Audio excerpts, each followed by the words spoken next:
بسم اللہ الرحمن الرحیم اللہم صلی علی سیدنا محمد النبی الامی وعلی آلہ واصحابہ وازواجہ وآل بیتہ وبارک وسلم۔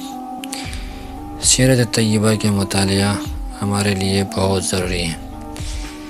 ہر مسلمان کے لیے حضور صلی اللہ علیہ وسلم کی سیرت طیبہ کا بنیادی علم حاصل کرنا نہایت ضروری ہے۔ سیرت کی بنیادی اور اہم معلومات نہ ہونے پر آدمی کسی وقت بھی خدا نخواستہ شک و شبہ میں پڑ سکتا ہے، اور یہ چیزیں ایمان سے محرومی کا سبب بن سکتی ہیں۔ ذیل کے ایک اہم مضمون سے اندازہ ہوگا کہ ہم مسلمانوں کے لیے سیرت طیبہ کا مطالعہ کتنا ضروری ہے۔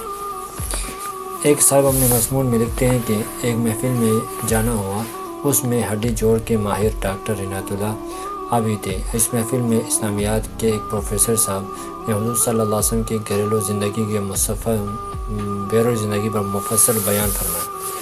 آپ صلی اللہ علیہ وسلم کی ایک شادی پر مفصل بیان کیا، بتایا کہ یہ شادی کیوں کی گئی، اس سے امت کو کیا فائدہ ہوا۔ محفل کے اختتام پر جب ڈاکٹر عنایت اللہ صاحب کے ساتھ نشست ہوئی تو ڈاکٹر صاحب نے کہا کہ آج میں دوبارہ مسلمان ہوا ہوں۔ پھر انہوں نے تفصیل بتائی کہ 8 سال پہلے جب میں انگلینڈ گیا تھا تو راستے میں ایئر ہوسٹس یعنی کہ جہاز میں ایئر ہوسٹس میرے پاس بیٹھ گئی اور دوران گفتگو لڑکی نے پوچھا کہ کیا آپ کو معلوم ہے کہ آپ کے نبی نے 11 شادیاں کیوں کی؟ اب میں نے لازمی ظاہر کی تو اس لڑکی نے حضور صلی اللہ علیہ وسلم کے بارے میں 2-3 باتیں کہیں، جس کے سننے کے بعد میرے دل میں نعوذ باللہ حضور صلی اللہ علیہ وسلم کے بارے میں عجیب و غریب خیالات جنم لیے، اور جب میں لندن میں اترا تھا تو میں مسلمان نہیں تھا۔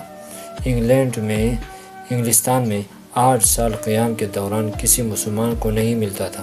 میں اتوار کو گرجوں میں جاتا اور وہاں کے مسلمان مجھے عیسائی کہتے تھے۔ جب میں 8 سال بعد واپس پاکستان آیا تو ہڈی جوڑ کے ماہر ہو چکا تھا۔ یہاں بھی میری وہی عادتیں تھیں۔ آج رات اس بیان کو سن کر میرا دل صاف ہو گیا اور میں نے دوبارہ کلمہ پڑھا اور مسلمان ہوا۔ غور کیجیے کہ ایک عورت کے چند کلمات نے ایک مسلمان کو گمراہ کیا، اور اگر ڈاکٹر صاحب یہ بیان نہ سنتے تو پتہ نہیں اس کا کیا بنتا۔ اس کی وجہ ہم مسلمانوں کی کم علمی، ہم حضور صلی اللہ علیہ وسلم کی مبارک زندگی کے متعلق نہ جاننے کی کوشش کرتے ہیں، اور گفتگو کے دوران جب کوئی شخص ایسی بات کرتا بھی ہے تو ہم مسلمان اسے جواب دیتے ہیں کہ جس سے اس کے حوصلے بلند ہو جاتے ہیں، اور امت مسلمہ نے حضور صلی اللہ علیہ وسلم کی عزت و ناموس کے لیے جانیں تک قربان کر دی۔ کیا ہمارے پاس اتنا وقت نہیں ہے کہ ہم اس موضوع پر چند چیدہ نکات یاد کر لیں اور حضور صلی اللہ علیہ وسلم اور دوسرے مسلمان بھائیوں کو بھی بتا دیں، حضور کی زندگی کے بارے میں دوسرے مسلمانوں کو بھی بتا دیں۔ حضور صلی اللہ علیہ وسلم نے جوانی میں 25 برس کی عمر میں ایک سن رسیدہ بیوہ خاتون سیدہ خدیجہ کبریٰ رضی اللہ تعالیٰ نے شادی کی۔ حضرت خدیجہ رضی اللہ عنہ کی عمر اس وقت 40 برس تھی۔ جب تک حضرت خدیجہ رضی اللہ تعالیٰ زندہ رہی، حضور صلی اللہ علیہ وسلم نے دوسری شادی نہیں کی۔ حضرت خدیجہ رضی اللہ تعالیٰ کی وفات کے بعد مختلف وجوہات کی بنا پر آپ صلی اللہ علیہ وسلم نے نکاح کیے۔ آج کون نوجوان ہے جو 40 سال کی بیوہ سے شادی کرے گا؟ آپ صلی اللہ علیہ وسلم نے جو 11 شادیاں کیں، یہ ان میں ایک کے سوا باقی سب بیوہگان تھیں۔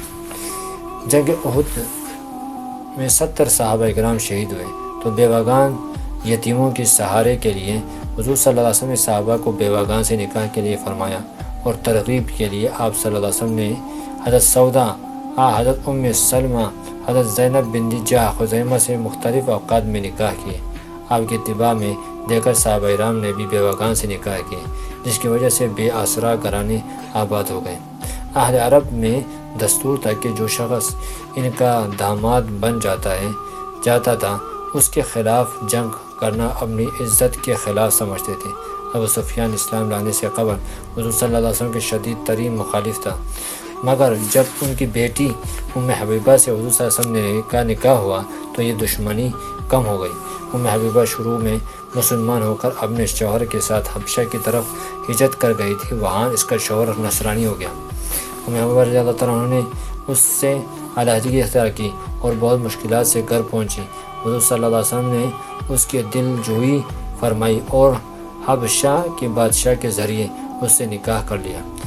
حضرت جویریہ رضی اللہ عنہ کا والد قبیلہ مستلق کا سردار تھا،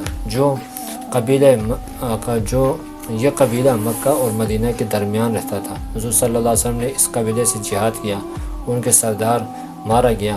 حضرت جویریہ رضی اللہ عنہ قید ہو کر ایک صحابی کے حصے میں آئی۔ صحابہ کرام نے مشورہ کر کے سردار کی بیٹی کا نکاح حضور صلی اللہ علیہ وسلم نے کر دیا۔ اس نکاح کی برکت سے اس قبیلے کے 100 گھرانے آزاد ہوئے اور سب مسلمان ہوئے۔ خیبر کی لڑائی میں یہودی سردار کی بیٹی صفیہ قید ہو کر ایک صحابی کے حصے میں آئی اور صحابہ کرام نے مشورے سے اس کا نکاح حضور صلی اللہ علیہ وسلم کے ساتھ کر دیا۔ اسی طرح حضرت میمونہ رضی اللہ عنہا سے نکاح کی وجہ نجد کے علاقے میں اسلام پھیلا، اور ان شادیوں کا مقصد بھی یہ تھا کہ لوگ حضور صلی اللہ علیہ وسلم کے قریب آ سکیں اور اخلاق نبوی کا مطالعہ کر سکیں تاکہ انہیں ہدایت ملے۔ حضرت زینب بن جحش رضی اللہ عنہ سے نکاح متبنہ منہ بولا بیٹا کی رسم توڑنے کے لیے کیا۔ علوم اسلامیہ کا سرچشمہ قرآن کریم ہے اور حضور صلی اللہ علیہ وسلم کی سیرت طیبہ ہے۔ حضور صلی اللہ علیہ وسلم کی سیرت طیبہ کا ایک پہلو محفوظ کرنے کے لیے مردوں میں اصحاب صفہ نے بڑھ چڑھ کر حصہ لیا۔ عورتوں میں اس کام کے لیے ایک جماعت کی ضرورت تھی جس کی تکمیل امہات المومنین کے ذریعے ہوئی۔ حضرت عائشہ رضی اللہ عنہا حضور صلی اللہ علیہ وسلم کے دنیا سے پردہ فرما جانے کے بعد 48 برس تک زندہ رہے اور آپ سے 12,210 احادیث مروی ہیں۔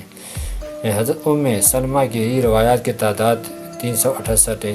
ہم مسلمان حضور صلی اللہ علیہ وسلم کے متعدد نکاح کے بارے میں اور اس نکات کو یاد کر لیں تو کوئی بدبخت